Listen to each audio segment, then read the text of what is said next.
Welcome to Team Perry's Step Out of Line podcast, featuring co-hosts Perry and Lori Finkelstein. Together, they explore, meet, and share inspirational stories with guests who have made a positive impact in today's world. This podcast resonates with our hope to make this world a better place one step at a time through love, acceptance, and uplifting conversations.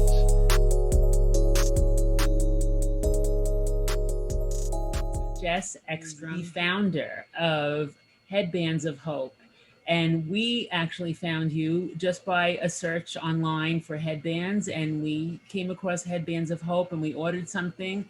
And then Perry was ill actually a few months ago, and your company sent her 3 beautiful headbands, and she was so happy to receive it.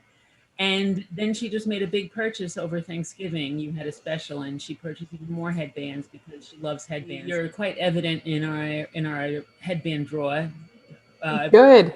I'm so glad. Well, you wear them well, Perry. They look really good. Beautiful. If anybody's interested, soft, comfortable. Good. So pretty, many colors. So Perry loves them. And then she started reading more about you and how you started the company, and fell in love with you and said, we really have to interview her because I admire so many things about her.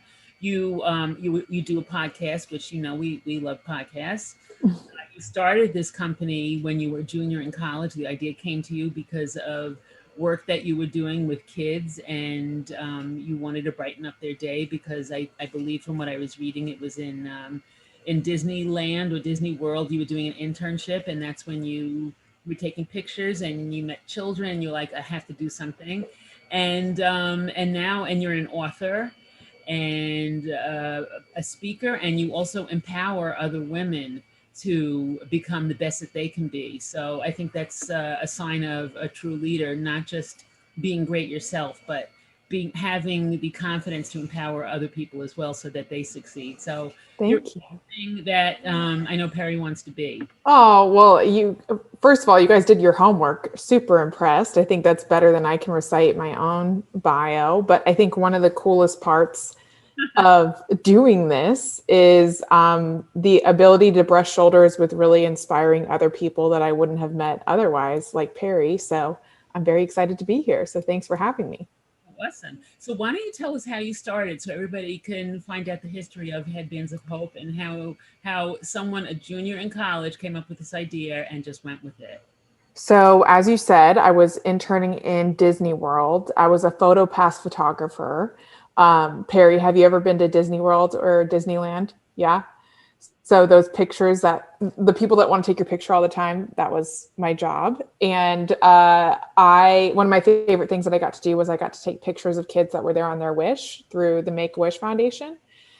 And when I got back to school, I interned for Make-A-Wish and was seeing a lot of kids who were losing their hair to chemotherapy, and they'd be offered wigs or hats to cover up their heads.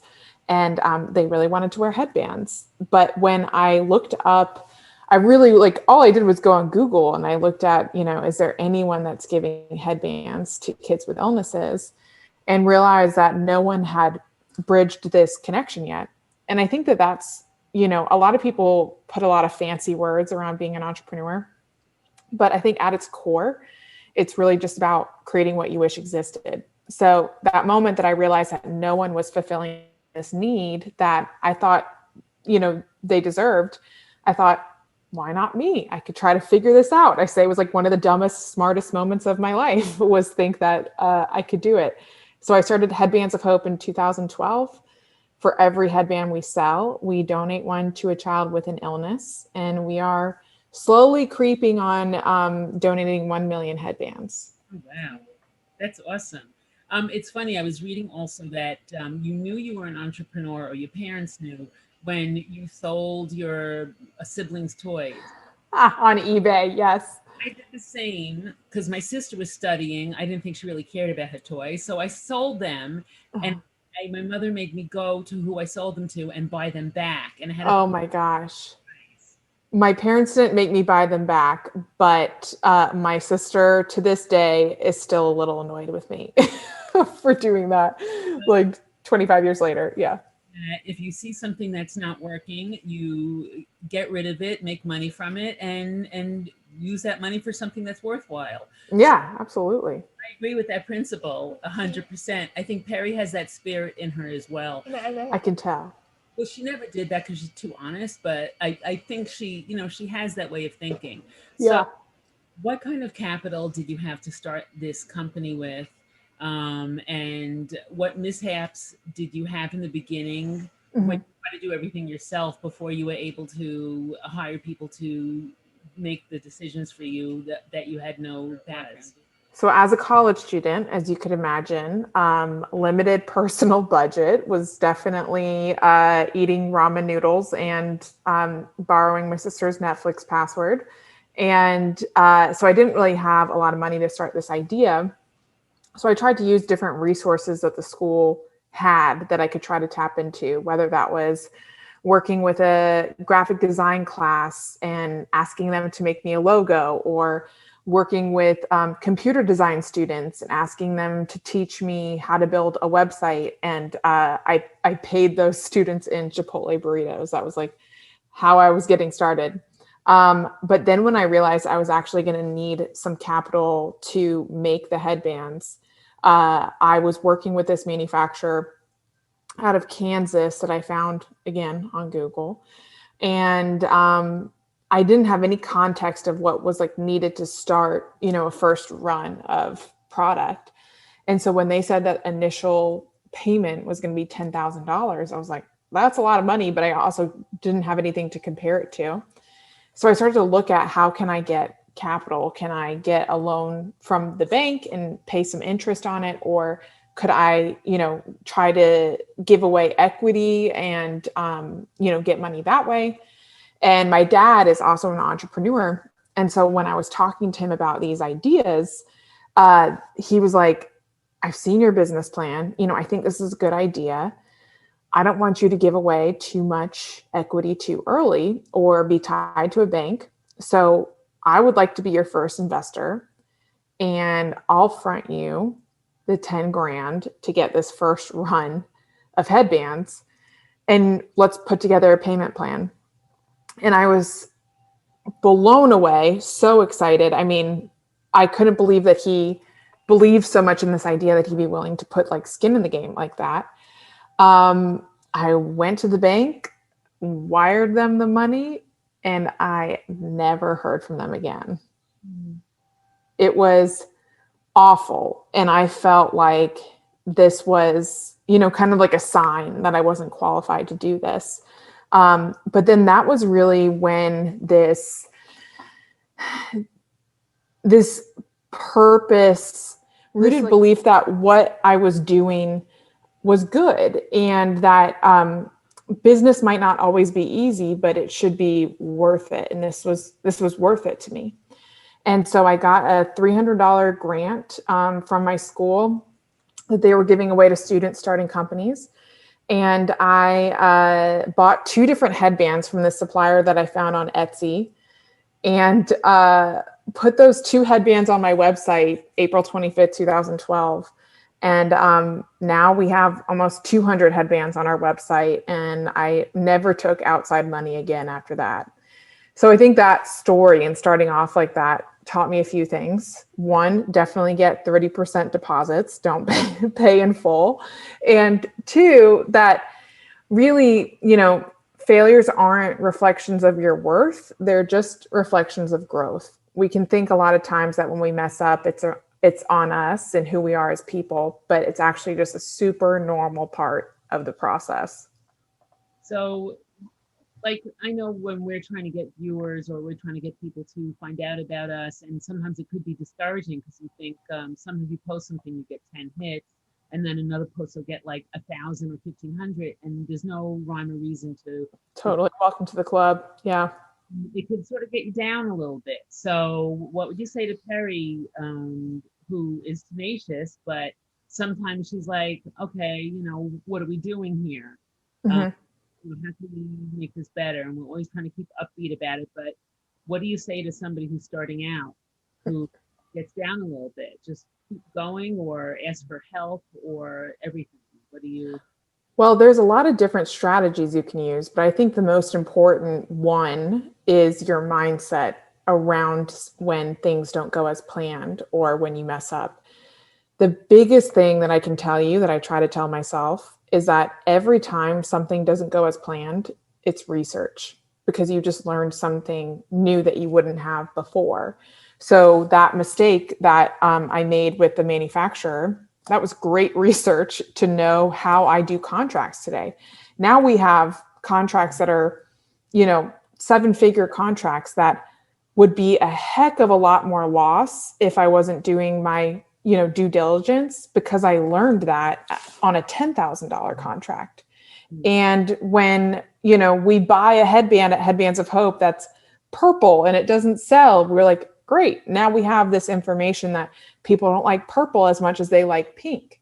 And so every time that we mess up or a post doesn't do as well or a product doesn't sell as well, it's all research that gets us better on that next shot. And then just understanding that we can't always control everything. We can't control the Instagram algorithm. Like we can't always base our success in comparison or in relation to someone else. We have to focus on how it feels and not how it looks. And how many employees do you have with your company right now? We have 7. Yeah. Okay. And you are also an author. Mm-hmm. What was your major in college? Was it business? No, I was a communications major, minor in Spanish. Don't test me on the Spanish part, but I think that studying business is great, but I also think that no matter what you studied, you can be an entrepreneur and just kind of be creative in your own space. So how did you start writing books? You had ideas and you said, okay, this is it. I have to get this out. I mean, they're solid books. You got a couple of them published already. Yeah. I always loved writing as a kid. My claim to fame was when I was 12 years old, I was published in Chicken Soup for the Soul, which was like basically being on, 60 Minutes. I was just like, oh my gosh, I've made it. And so I always loved writing, and then didn't quite know how that was going to play into my life and my career. And then it wasn't until I started Headbands of Hope that I realized, I have this mission of giving headbands to kids with illnesses, but another part of that mission could also be teaching people to do the same thing, like follow that fire, figure out what they care about and how to do it. And so books, speaking, all of that kind of came into play of like, hey, I could use the story of Headbands of Hope and how I started it to help other people achieve that same kind of personal mission. And you also have some very good PR. You've been on a couple of TV shows, and I think it was the morning show. I mean, people are getting to know your company and what you do and what you stand for, and people love it. It's coming at such a great time also. I mean, it's been ongoing for 8 years, but now we need companies like yours who are inspiring, because people look for that and they need that. So, it's very admirable what you do and how you help. And I also love the fact that you include all the children who have illnesses, not just kids who have cancer, but kids who have life-threatening illnesses like Perry, who sometimes get put on the wayside, for another, Right. People know more about and can relate to. And I'm so glad that you said that because, how we started was giving to kids with cancer, because that was just what was in direct that I saw through my internship. And then once we started going into the hospitals and meeting with kids, we realized that this accessory isn't just about a boost after hair loss from a chemotherapy treatment. It's really just this symbol of confidence, no matter what you're going through. And there was just so much strength that we saw in the hospitals or the camps that we would go to over the summer, the different organizations, that this headband was just a really fun way to feel good about yourself no matter what you're going through. And so last year we expanded our mission to kids with illnesses, which is why I'm so glad we're able to work with people like Perry and, be able to spread it even further. So let's say you have a college kid who's watching this right now and they want to do an internship with you. Do you have that kind of thing where they can do an internship you out and gain experience? Yeah, so we have a Headband Hero program that you can look at on our website, and you can sell headbands, you can help coordinate donations, spread the word, and so that's more of like an ambassador program. And then after you do that, if you want to take it a step further, you can apply for our internship program. But we like for people to try to be an ambassador first, just to get their feet wet with the company, and then reach out about internships. We're always looking for talent, for sure. It's funny because sometimes when you're running a business, you can get really caught up in a lot of the logistics of it, whether it's payroll for your employees or whatever it might be, that you forget to take a step back and look at what you've done. And so that, what you just said, and kind of gave me a moment to be like, yeah, this is really great. So I appreciate you noticing that. Mhm. And I can't wait to see what more you create. You've already done so much, and I know that this is just the beginning for you. A little scary if you tell me a lot. Yeah. Thinking of all the times Perry was in the hospital, and she had so much generosity shown to her, and even just something small like a small nail polish, or like, when she was there, unfortunately a lot of times during the holiday season, she would wake up and there would like be a present on the end of her bed from like the nurse, or child life, and Love that. like that not only help the child who is ill, but it makes the entire family Yeah. stronger and feel not alone. So I think Yeah.